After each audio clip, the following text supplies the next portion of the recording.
His lawyer slid the final page across the mahogany table. Just one page. One signature line. And Julian's face, that perfectly composed, architectural precision face I'd watched command boardrooms for 12 years, went absolutely bloodless. His fingers, those elegant fingers that used to sketch building designs at dinner, froze halfway to the pen. The document trembled. Just slightly. But I saw it. What? He started, then stopped. His attorney leaned in, whispered something. 3 words. Maybe 4. Julian's eyes snapped to mine. For the first time in 3 years, 3 long, carefully measured years, I allowed myself the smallest smile. But I'm getting ahead of myself. You need to understand how we built this moment. How a woman everyone dismissed as the administrator's wife engineered the most patient demolition of her life. Brick by careful brick. Now back to the story. I met Julian when I was 27, working as a project coordinator at Dalton and Hirsch, where precision wasn't a preference, it was survival. I built schedules that actually held, translated architect speak into contractor language, made impossible timelines work. Julian was 32, brilliant, hungry, full of vision about reshaping urban landscapes and human-centered design philosophy. He talked about the future like he was narrating a documentary that had already won awards. He said he was going to build something revolutionary. I said I'd help him organize the paperwork. We married when I was 29.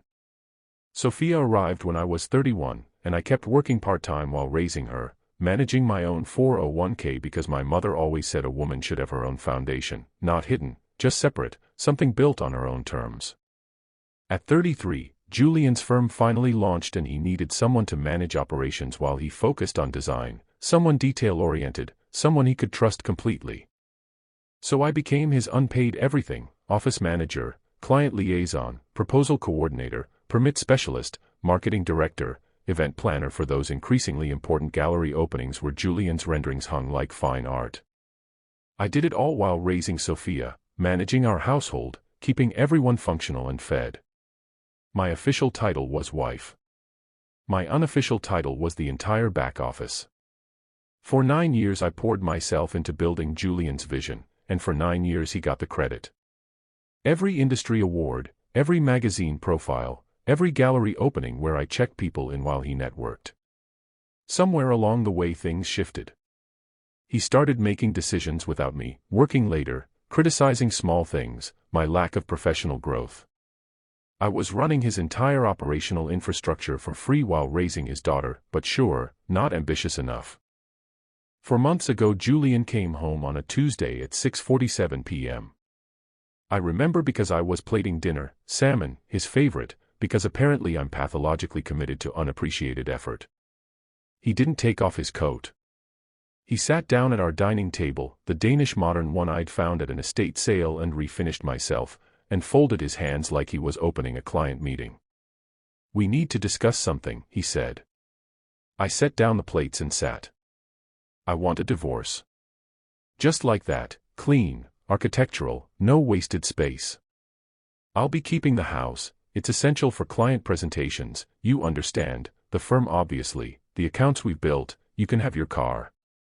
He paused, almost thoughtful. "And Sophia stays with you of course, my schedule wouldn't accommodate." He said it like he was discussing furniture placement. Our 12-year-old daughter was an accommodation problem being graciously transferred to my column. I just stared. 12 years of marriage ending at our dining table between the salt cellar and the wine I'd just poured, like I was a contract being terminated, cleanly, efficiently. What I didn't know, what I wouldn't discover until later, was that Julian had been planning this for months. He already had an attorney, Marcus Brightwell, expensive, specialized in high-net-worth divorce protection. He'd been building his exit strategy while I was managing his project deadlines and scheduling parent-teacher conferences. The next morning his mother arrived, Catherine Reeves, a woman who'd treated me like staff for 12 years, with her perfectly styled silver hair and her perfectly practiced concerned face. She patted my hand and told me I should have tried harder to keep him engaged. "Men need intellectual stimulation, dear," she said, like she was explaining something complicated to a slow child. 3 years ago, 3 years before that Tuesday night eviction, I found something. It was a Thursday, late, Julian at a site inspection running until midnight. I was reconciling quarterly financials for the firm, the unglamorous work that kept Reeves' architecture studio running while Julian sketched his visions, and I found an invoice that didn't match our records, then another, then a payment to an account I'd never seen. I stayed up until 4 a.m. following the thread. What I found made my hands go cold. Julian had been borrowing against everything we owned. Our house had 2 mortgages totaling $1.1 million against a value of $950,000. We were underwater by $150,000 on a home I thought we owned. The firm was worse, lines of credit maxed at $340,000, equipment loans of $180,000, back taxes of $127,000, vendor debts of $165,000. The business Julian presented at gallery openings was drowning in over $800,000 of operational debt. Even our cars weren't ours, both leased with balloon payments coming due. I sat in our kitchen at 4 a.m. surrounded by printouts doing the math. Total debt approximately $2.1 million, total actual assets maybe $1.4 million, we were $700,000 in the hole. Over 6 weeks I traced every transaction, cryptocurrency speculation losses of $210,000, business development trips I was never invited on costing $95,000, a downtown condo lease I didn't know about at $84,000 over 2 years, watches and suits and cars that never came home totaling $130,000. My husband wasn't building an empire, he was building a performance, a facade, a rendering that looked stunning but had no foundation. I had one person I thought I could trust. Rachel Kemper. We'd been friends since graduate school, 18 years of friendship through career changes and babies and everything in between. She was the first person I called after Julian's announcement, so supportive, always checking in, always asking how I was holding up, always ready to listen. She'd come over with wine and let me talk, told me I deserved better, told me Julian was making a massive mistake. But something felt off. Little things at first. Julian seemed to know my plans before I made them. When I mentioned to Rachel I was thinking about fighting for partial ownership of the firm, Sophia came home the next day saying Dad told her it wouldn't work, that the business was too complicated for court division. When I told Rachel I was looking at apartments in a specific neighborhood, Julian made a comment about that exact area being beyond my budget now. Then it clicked. Looking back I should have seen it years ago, the way Rachel always brightened when Julian walked into a room, the way she'd compliment his work just a little too much, laugh at his design philosophy explanations just a little too hard. She always asked about him first whenever we talked, how's Julian, how's the firm, is Julian happy with the new projects? She'd been carrying a torch for my husband for 15 years and Julian, because he collected admirers like some people collect design awards, knew exactly how to use it. He made her feel special, important, not like other people, probably implied they'd connect properly after the divorce, gave her just enough hope to keep her loyal and reporting. My best friend was his informant. 18 years of friendship sold out for some attention and empty architectural pillow talk. The worst part wasn't even the betrayal, it was how cheap it was. At least charge more, Rachel. My first instinct when I found the debt was to confront him, to demand answers, to scream. But I knew Julian. I'd watched him operate for 9 years, seen him manage difficult clients, spin project disasters into design pivots, convince investors that delays were strategic timing. If I confronted him he'd reframe it, make me feel hysterical for questioning him, probably find a way to make it my fault for not understanding the complexity of business finance. And worse, if he knew that I knew, he might try to access my separate accounts. Because I'd always kept something of my own, my mother's voice in my head, a woman should have her own foundation. My 401k from my Dalton and Hirsch years had grown to $156,000, my inheritance from my grandmother left specifically to me and never commingled was $290,000, roughly $446,000 that was completely legally separately mine. So I didn't confront Julian. Instead I protected myself. I worked with my accountant to create an irrevocable trust for Sophia. My retirement account went in, my inheritance went in, the trust was for Sophia's future, education, first home, emergencies, and it was untouchable. My name wasn't on it as beneficiary, Julian certainly wasn't. Then I documented everything, every loan document, every hidden account, every suspicious transfer. I printed copies and stored them at my sister's house, put copies in a safety deposit box, saved everything on encrypted backup. And then I waited. I knew Julian would leave eventually. Men like him always do. They get bored, they find someone who doesn't know the behind-the-scenes reality, they decide they deserve a fresh start. I just had to be ready when it happened. 3 years of waiting, watching him dig deeper, smiling at client events while knowing our entire life was built on borrowed money and borrowed time. The next 3 months were a masterclass in acting. I became exactly what everyone expected me to be, broken, defeated, barely holding on. I showed up to mediation sessions with red eyes and trembling hands, spoke softly, hesitantly, like a woman who'd lost all her confidence. I asked for so little that even the mediator seemed uncomfortable. "I just want enough to start over," I said during our second mediation. "I'm not trying to be difficult. I know the business is his life's work. I know the house is essential for his client presentations. I don't want to tear our family apart more than it already is." I requested a settlement of $75,000 cash, my personal belongings, shared custody of Sophia, that was it. Julian agreed immediately. He was probably expecting me to fight for half of everything. That's what any reasonable lawyer would demand. Instead, I was asking for crumbs. He looked at me across that mediation table with something almost like pity, like I was a wounded animal he was graciously putting out of its misery. I deserved an Oscar for that performance, or at least recognition for sustained character work under pressure. With each passing week, Julian's arrogance grew. He stopped being careful, stopped pretending to be reasonable. He started telling everyone who would listen that I hadn't even fought.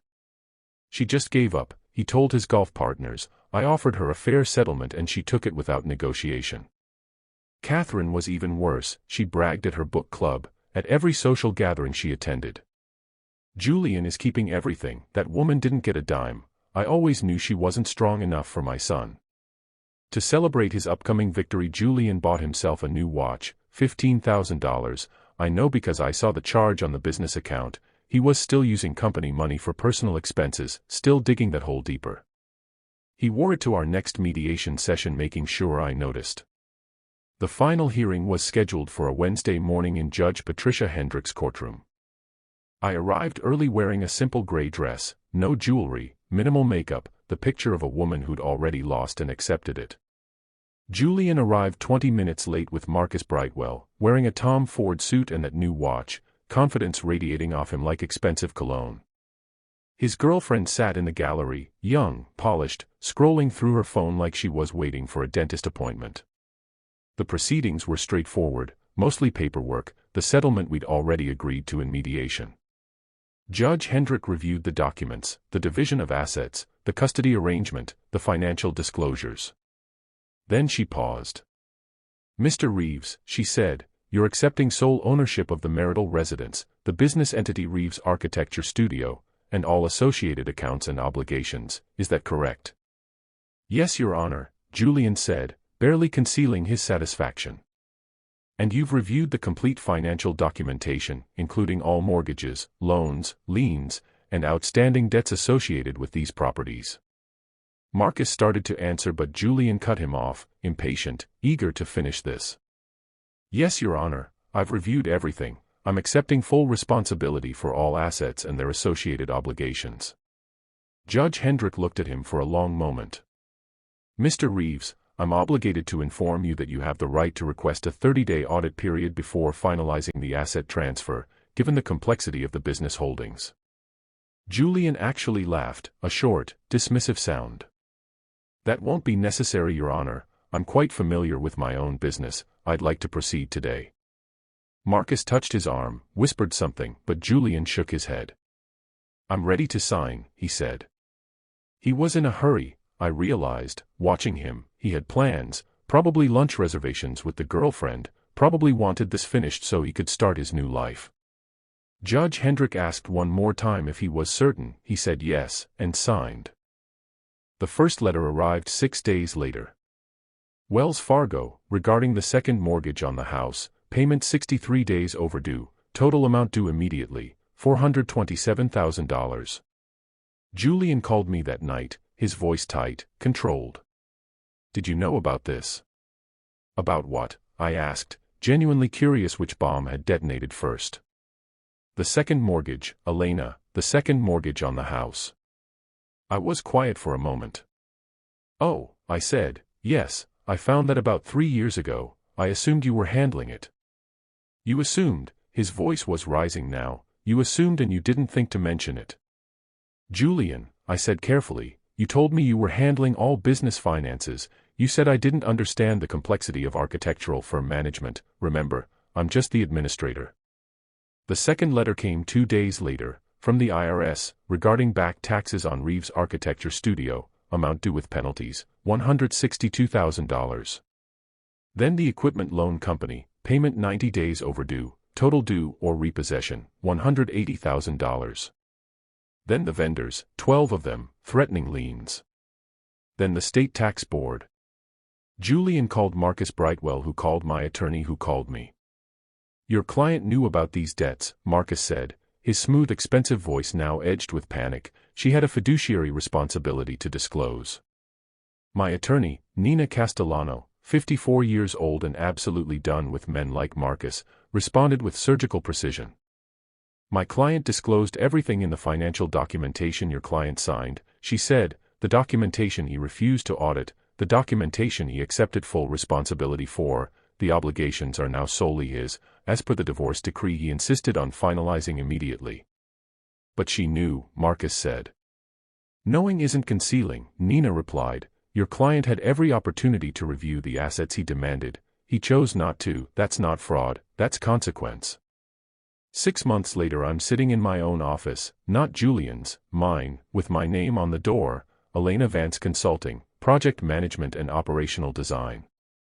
Turns out when you've actually been running a successful architecture firm for 9 years, other firms notice. They just thought you were Julian's wife. Now they know you were Julian's entire operational infrastructure and they're willing to pay for that expertise properly. I have 4 clients, all mid-size firms, all paying me what I'm actually worth. Sophia and I live in a smaller house that we actually own, modest, comfortable, ours. Last week I saw Julian at a coffee shop downtown. He's lost weight. The expensive suits don't fit the same way. He didn't see me but I heard him on the phone, something about restructuring payments, about selling the house, about bankruptcy attorneys. The girlfriend left 3 months ago according to Rachel, who tried to apologize, tried to explain. I didn't respond. Some bridges you burn completely. Catherine called once asking if I'd consider helping Julian with his financial situation. For Sophia's sake, I told her I was sure Julian would figure it out. He's very intelligent, very capable. He told me so himself for 12 years. I hung up. Sophia asks sometimes if I'm angry at her father. I tell her the truth. I'm not angry. Anger is what you feel when something unexpected happens. This was just math, just consequence, just a very patient equation finally balancing itself. Sometimes late at night I think about that courtroom, about Julian's face when he signed those papers, about how close he came to actually reviewing the documents, about how his own arrogance was the final ingredient I needed. I didn't destroy Julian, I just stopped protecting him from himself. Turns out that was enough. I sleep better now than I have in years. If this story resonated with you, if you've ever felt invisible in your own life, if you've ever had to play the long game just to survive, do me a favor and hit that subscribe button. This channel only works because of people like you who understand that these aren't just stories, they're survival maps. Drop a comment and tell me where you're watching from and what time it is there. I read every single one. This community is built by all of us together.